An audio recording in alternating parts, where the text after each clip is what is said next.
Oscar Wilde, Theocritus, a villain. O singer of Persephone, Samantha calls on Hecate, hears the wild dogs at the gate. Dost thou remember Sicily? Still by the light and laughing sea, poor Polypheme bemoans his fate. O singer of Persephone, and still in boyish rivalry, young Daphnis challenges his mate. Dost thou remember Sicily?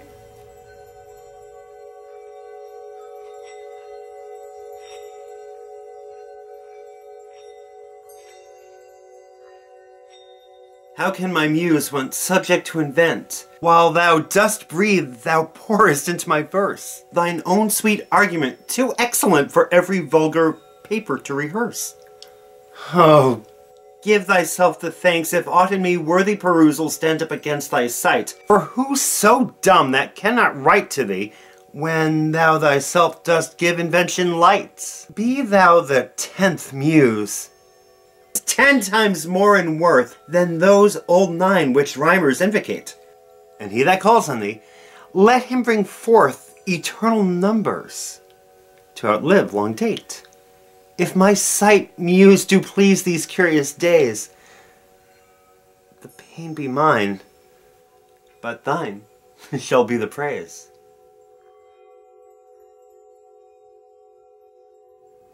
Dost thou remember Sicily? Slim Lincoln keeps a goat for thee the jocund shepherds wait. O singer of Persephone, dost thou remember Sicily?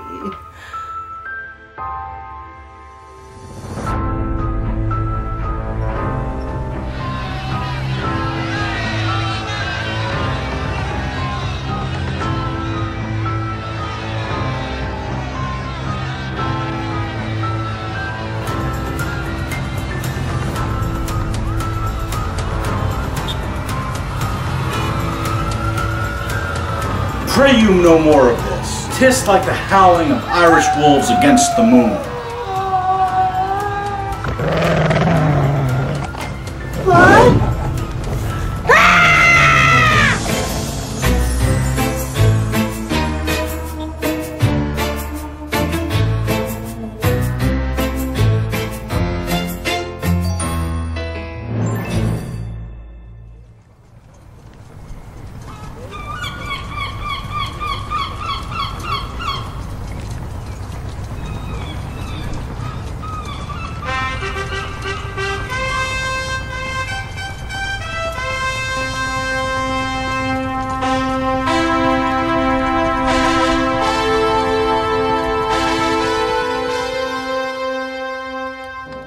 Edgar Allan Poe, The City in the Sea. Lo, death has reared himself a throne in a strange city lying alone. Far down within the dim west, where the good and the bad and the worst and the best have gone to their eternal rest. No rays from the holy heaven come down on the long night time of that town. But light from out the lurid sea streams up the turrets silently, gleams up the pinnacles far and free, up domes, up spires, up kingly halls, up fanes, up Babylon-like walls. Resignedly beneath the sky, the melancholy waters lie. So blend the turrets and the shadows there, that all seem pendulous in the air. While from a proud tower in the town, death looks gigantically down. My Lord Hamlet! A word. What is it, my friend?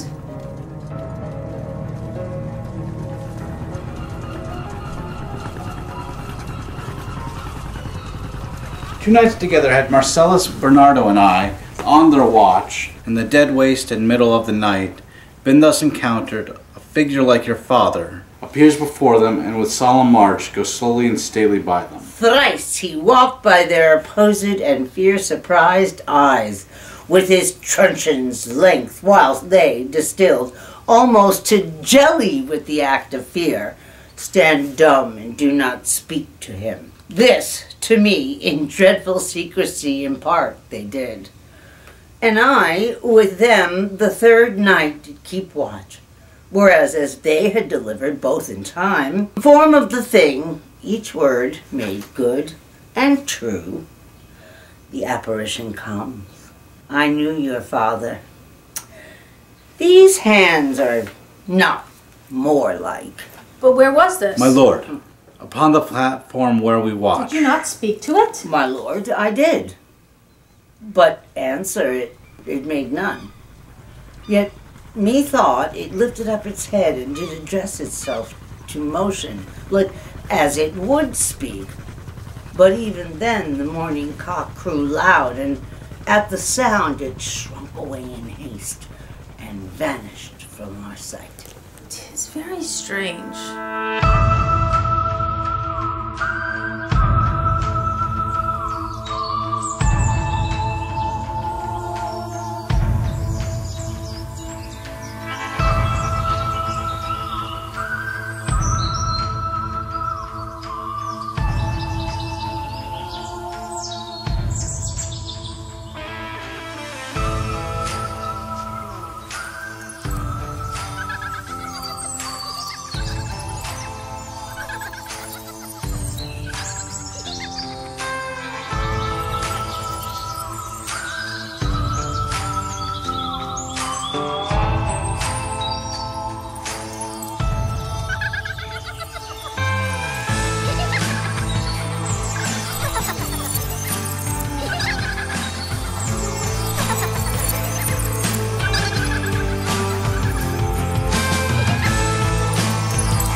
William Allingham, The Fairies.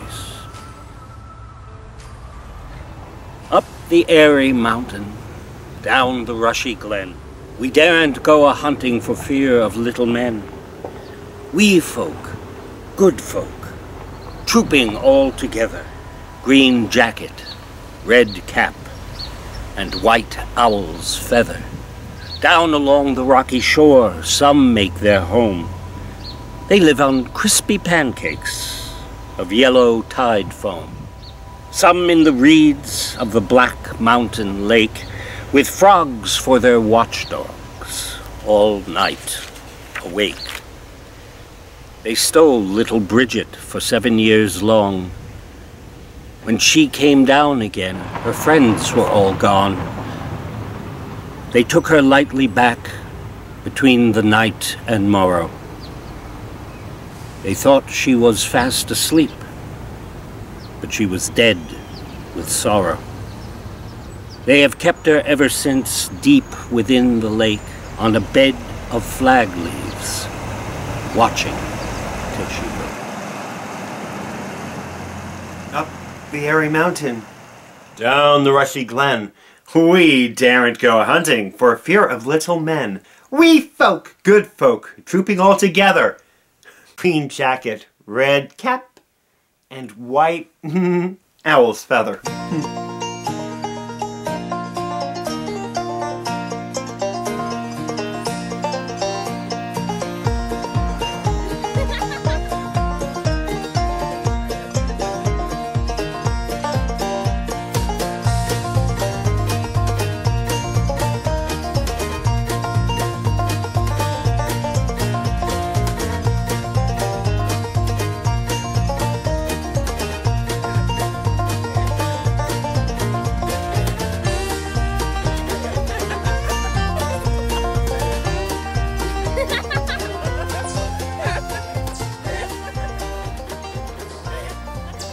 Ill met by moonlight, proud to time. What? Jealous Oberon? Fairies, skip hence. I have forsworn his bed and company. Tarry, rash wanton. Am I not thy lord? Then I must be thy lady. But I know when thou hast stolen away from fairyland and in the shape of Corin, sat all day playing on pipes of corn and versing love to amorous Phillida, why art thou here, come from the farthest steep of India, but that, forsooth, the bouncing Amazon, your buskin mistress and your warrior love, to Theseus must be wedded, and you come to give their bed joy and prosperity? How canst thou thus for shame, Titania, glance at my credit with Hippolyta, knowing I know thy love to Theseus? Didst not thou lead him through the glimmering night from Periguna, whom he ravished, and make him with fair Aegelus break his faith with Ariadne and Antiochia? These are the forgeries of jealousy, contagious fogs, which falling in the land hath every pelting river made so proud, that they have overborne their continents. The ox hath therefore stretched his yoke in vain, the plowman lost his sweat and the green corn. And this same progeny of evils comes from our debate, from our dissension. We are their parents and original. Do you amend it then? It lies in you.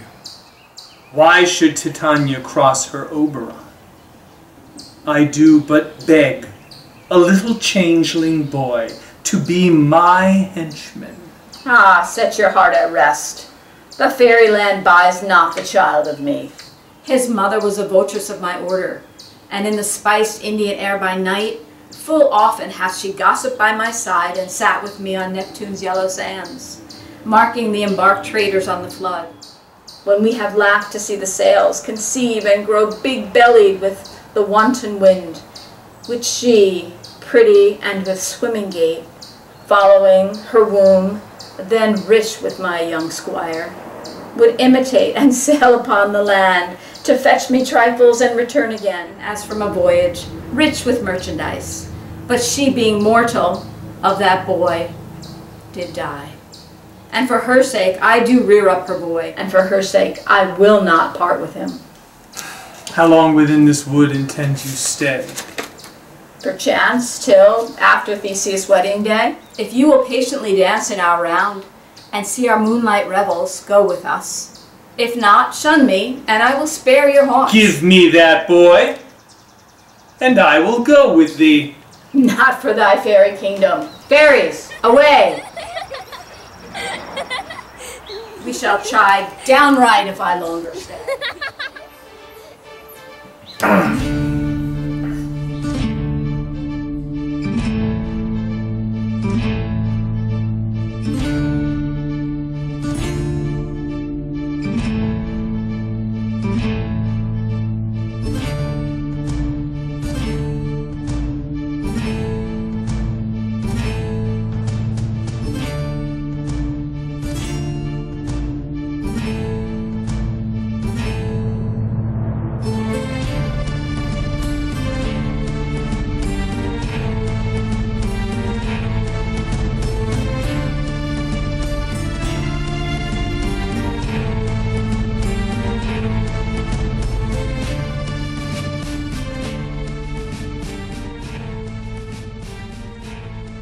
Alfred Lord Tennyson, The Sea Fairies. Whither away? Whither away? Whither away? Fly no more! Whither away the singing sail? Whither away with the oar?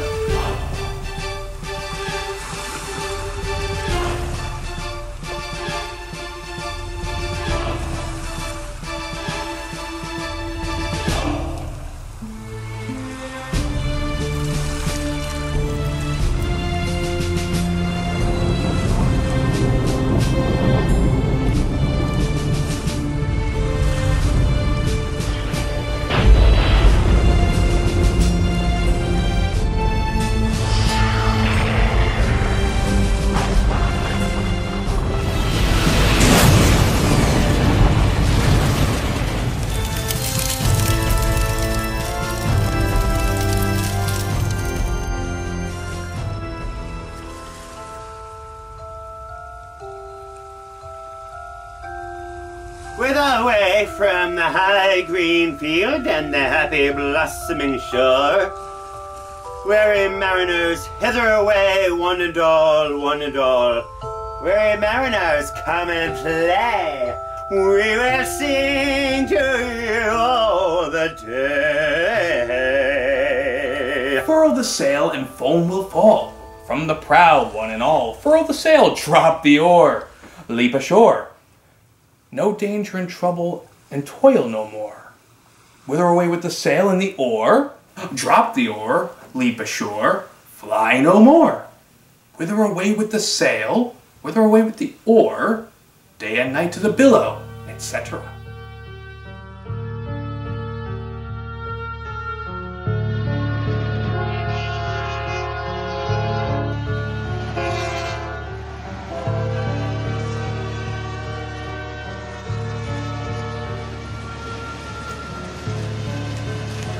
To be or not to be, that is the question.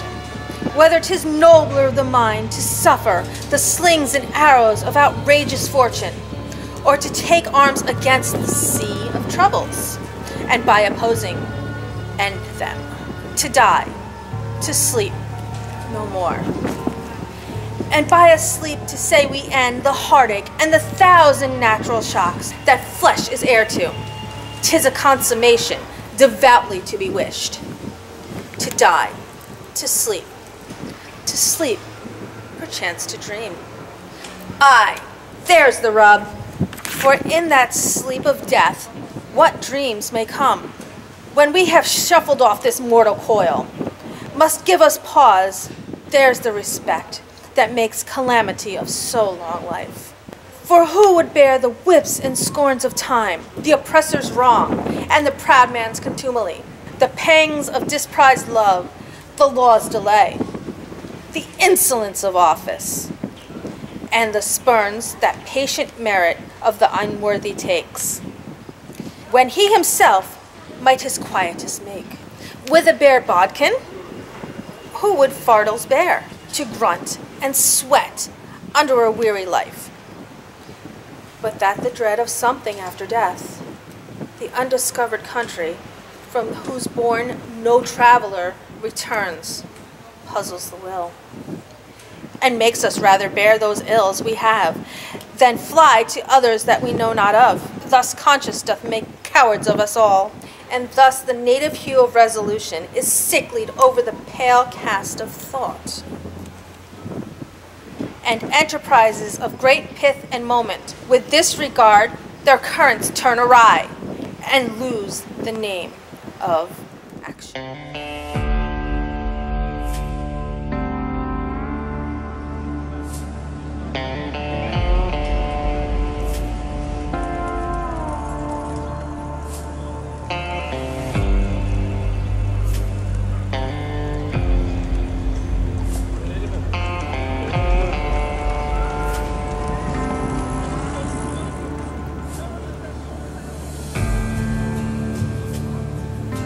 The Stolen Child, W.B. Yeats. Where dips the rocky highland of Sleuth Wood in the lake? There lies a leafy island where flapping herons wake. The drowsy water rats. There we've hid our fairy vats, full of berries and of reddest stolen cherries. Come away, O human child, to the waters and the wild, with a fairy hand in hand, for the world's more full of weeping than you can understand.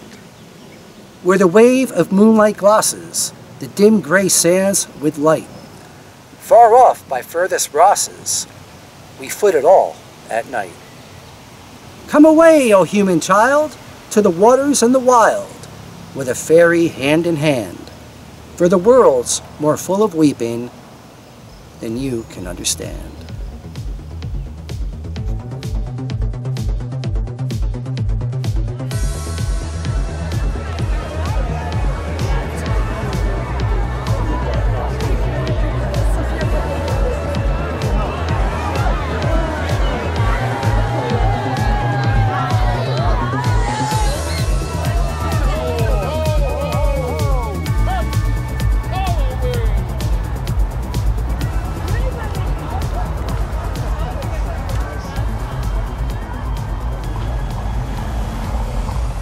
from the hand of glory, R.H. Barham. On the lone bleak moor at the midnight hour, beneath the gallows tree, hand in hand the marauders stand, by 1, by 2, by 3. And at the moon that night, with a grey cold light, each baleful object tips. One half of her form is seen through the storm, the other half's hidden eclipse. And the cold wind howls, and the thunder growls, and the lightning is broad and bright. And altogether, it's very bad weather, and an unpleasant sort of a night.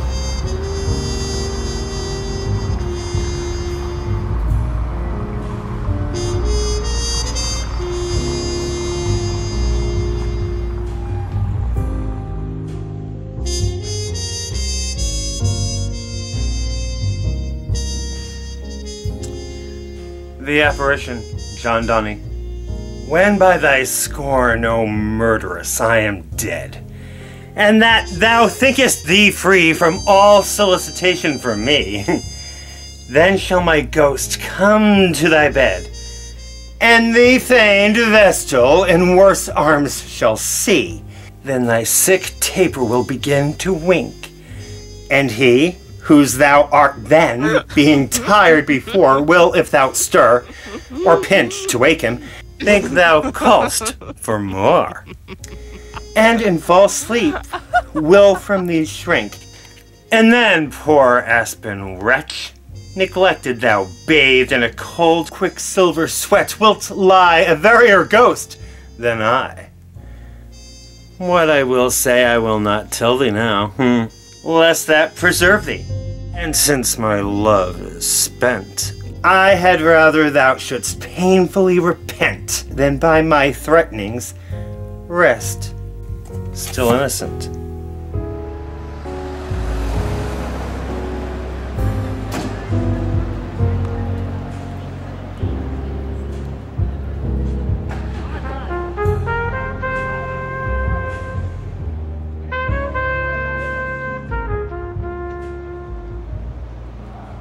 Winnie, I smell body odor and pot.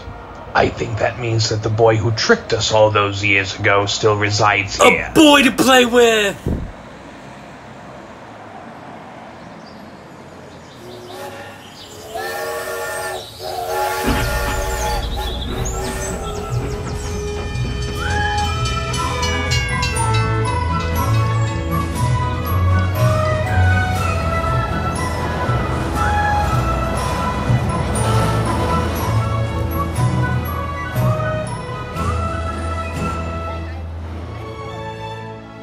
T.E. Lawrence, 7 Pillars of Wisdom. All men dream, but not equally.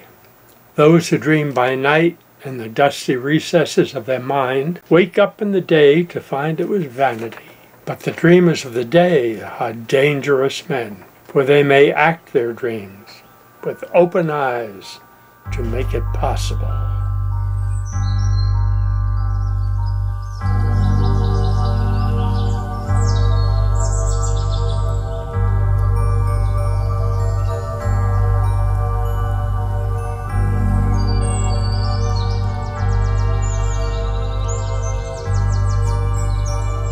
Why, hi now, Kate. You look angry. Have I not reason, beldams as you are, saucy and overbold? How did you dare to trade in traffic with Macbeth in riddles and affairs of death?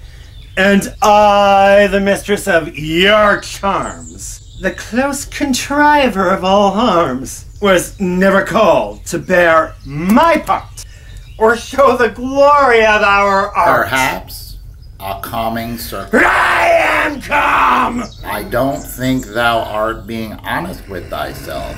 Oh, I don't think we should anger her any further. Great business must be wrought ere noon. Upon the corner of the moon there hangs a vaporous drop profound. I'll catch it ere it come to the ground.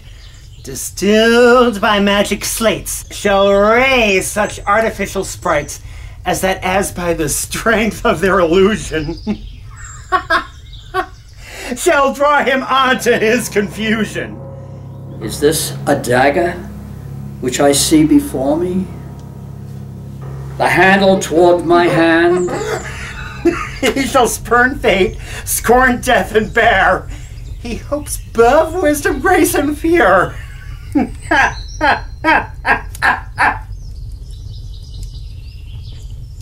Come, let's make haste. She'll soon be back again.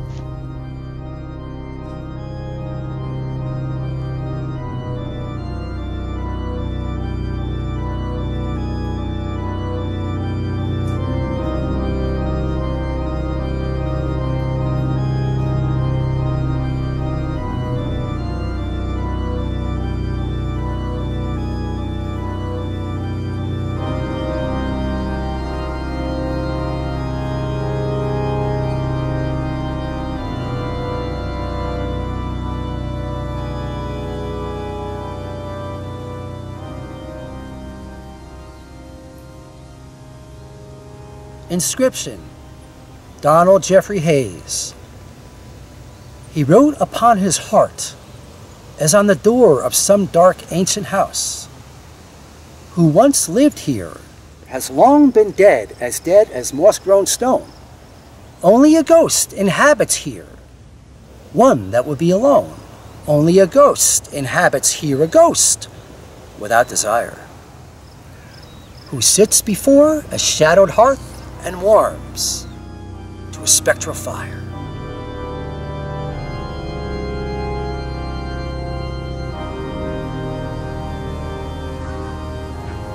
Whither wilt thou lead me? Speak! I will go no further. My hour is almost come, where I to sulphurous and tormenting flames must render up myself. I am thy father's spirit, doomed for a certain turn to walk the night, and for the day confined to fast and fires, till the foul crimes done in my days of nature are burnt and purged away. But that I am forbid to tell the secrets of my prison house, I could a tale unfold, whose lightest word would harrow up thy soul, freeze thy young blood, and make thy two eyes stars in the night start from their spheres, like knotted and combined locks to part, and each particular hair to stand on end, like quills upon the fearful porpentine. But this eternal blazon must not be to ears of flesh and blood. List, list, oh list, if thou didst ever thy dearest father love. Oh God! Revenge his foul and most unnatural murder. Murder? Murder most foul, strange and unnatural. While sleeping in my orchard, a serpent stung me, so the whole ear of Denmark is by a forage process of my death rankly abused. But know thy noble youth, the serpent that did sting thy father's life now wears his crop. My prophetic soul! My uncle! Sleeping within my orchard, my custom always of the afternoon, upon my secure hour, thy uncle stole with juice of cursed Hebona in a vial, and in the porches of my ear he did pour the leprous distilment, whose effect holds such an enmity with the blood of man that swift as quicksilver it coursed through the natural gates and alleys of the body, and with a sudden vigor it doth posset and curd like eager droppings into milk. The thin and wholesome blood so did it mind, and a most instant terror barked about, most laser-like. With vile and loathsome crust all my smooth body. Thus I was sleeping, and by a brother's hand, of life, of crown, all dispatched at once, cut off, even in the blossoms of my sin, unhouseled, disappointed, unhailed, no reckoning made, but sent to my account with all of my imperfections on my head. Oh, horrible! Oh, horrible! Most horrible! The glowworm shows the matin to be near, and gins to pale this uneffectual fire.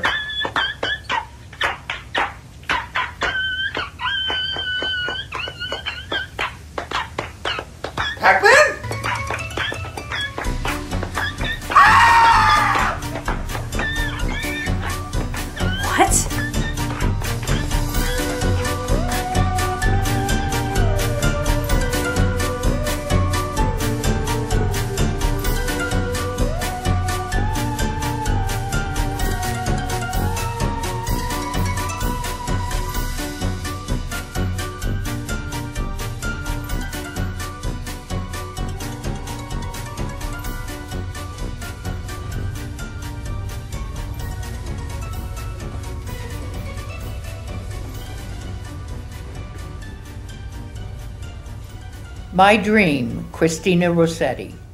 Hear now a curious dream I dreamed last night, each word whereof is weighed in sifted truth.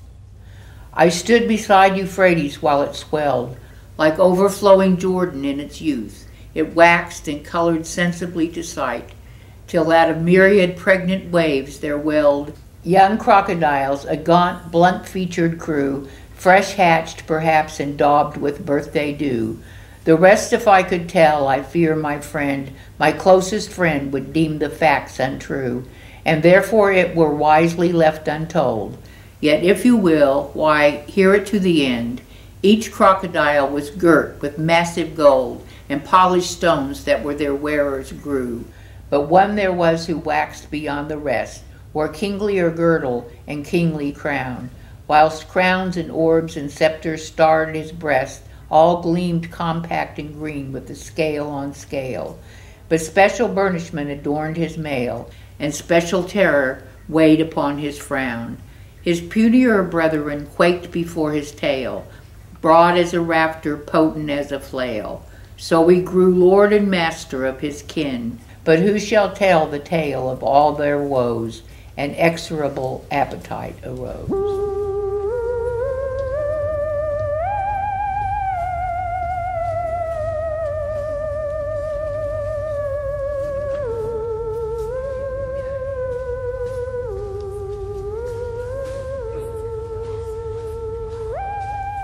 All the infections that the sun sucks up from bogs, fens, flats, on Prospero fall, and make him by inch meal a disease.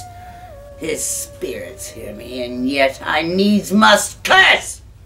They'll not pinch, fright me with urchin, shows, pitch me to the mire, nor lead me like a firebrand in the dark out of my way, unless he bid 'em. But for every trifle they are set upon me, sometimes like apes that mow and chatter at me, and after bite me, then like hedgehogs which lie tumbling at my barefoot way, and mount their pricks at my football.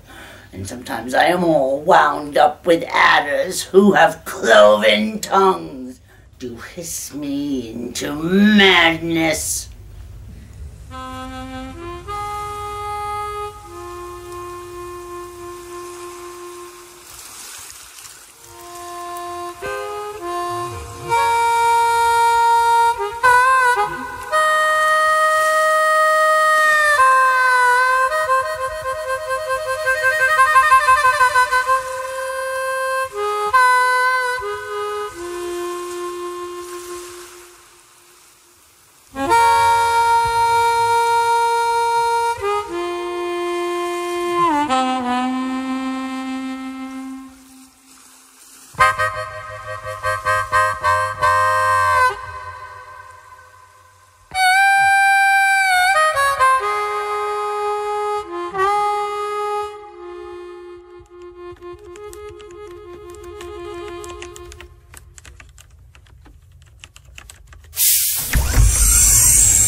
How now, Ariel? Moody?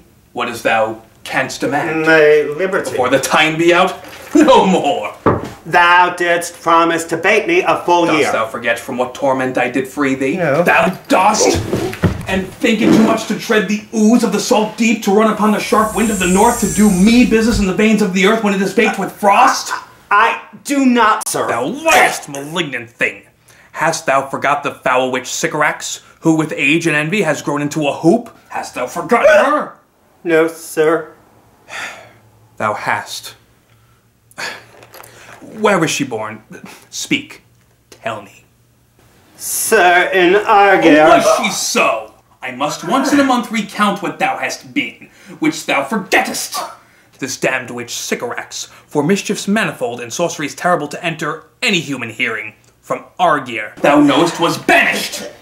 For one thing she did, they would not take her life. Is this not true? Aye, sir. This blue-eyed hag was hither brought with child, here and left by sailors. Thou, my slave, as thou reportest thyself, was then her servant, and for thou wast a spirit too delicate to act her earthly and abhorrent commands. Refusing her grand hests, she did confine thee into a cloven pine, within which rift imprisoned thou didst painfully remain a dozen years, within which space she died, and left thee there, where thou didst vent thy groans as fast as mill wheels strike. Then was this island, save for the son that she did litter here, a feckled whelp, hag-born, not honoured with a human shape. Yes, Caliban, her son. Dull thing, I say so! He, that Caliban, whom now I keep in service. Thou best knowest what torment I did find thee in. Thy groans did make wolves howl, and penetrate thy breasts of ever-angry bears. It was a torment to lay upon the damned, which Sycorax could not again undo.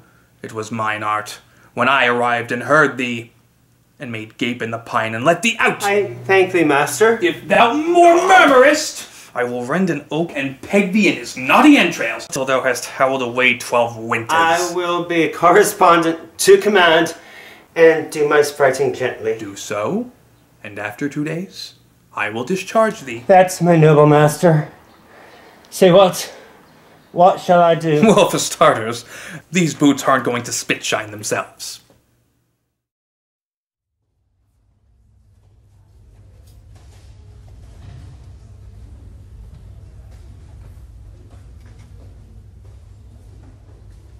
While still like hungry death he fed his maw, till every minor crocodile being dead, and buried too himself, gorged to the full, he slept with breath oppressed and unstrung claw, O marvel passing strange which next I saw, and sleep he dwindled to the common size, and all the empire faded from his coat.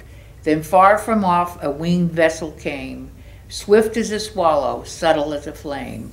I know not what it bore, or freight, or host, but white it was, an avenging ghost. It leveled strong Euphrates in its course, supreme yet weightless as an idle moat. It seemed to tame the waters without force, till not a murmur swelled or a billow beat. Lo, as the purple shadow swept the sands, the prudent crocodile rose on his feet, and shed appropriate tears, and wrung his hands. What can it mean, you ask? I answer not, for meaning but myself must echo what, and tell it as I saw it on the spot. Christina Rossetti.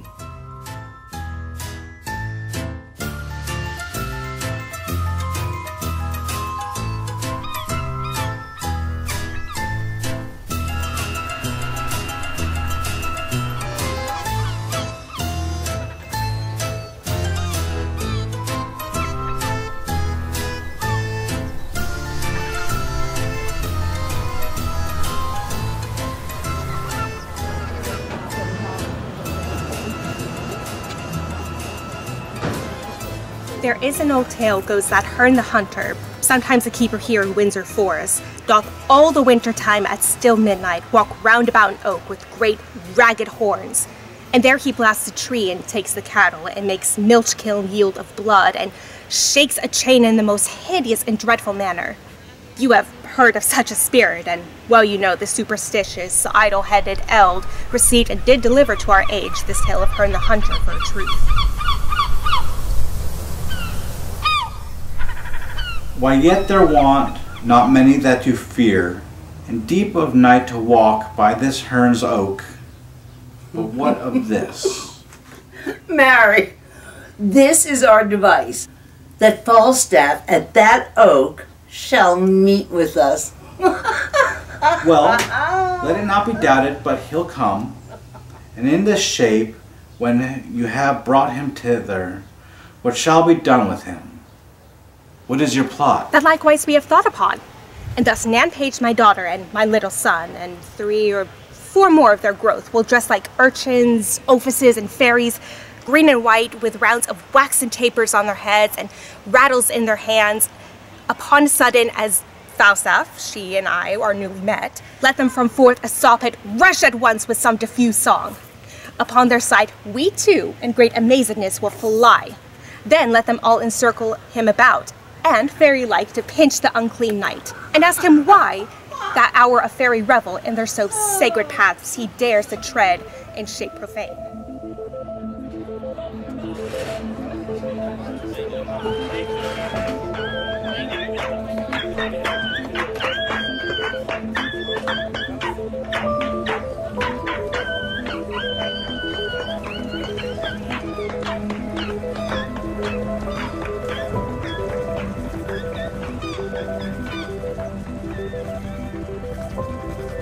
the waters from their bed, for no ripples curl, alas, along the wilderness of glass. No swellings tell that winds may be upon some far-off happier sea. No heavings hint that winds have been on seas less hideously serene. But lo, a stir is in the air. The wave. There is a movement there. As if the towers had thrust aside in slightly sinking the dull tide. As if their tops had feebly given a void within the filmy heaven. The waves have now a redder glow. The hours are breathing faint and low. And when amid no earthly moans, down that town shall settle hence, hell rising from 1,000 thrones shall do it reverence. Edgar Allan Poe, The City in the Sea.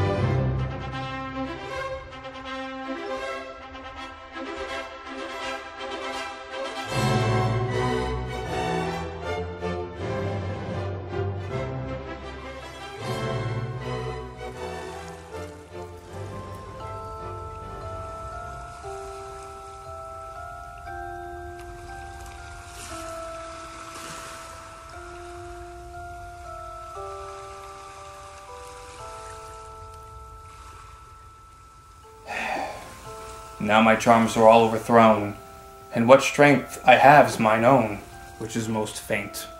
Now 'tis true, I must here be confined by you, or sent to Naples, let me not, since I have my dukedom got, and pardoned the deceiver dwell in this bare island by your spell. But release me from my bands, with the help of your good hands.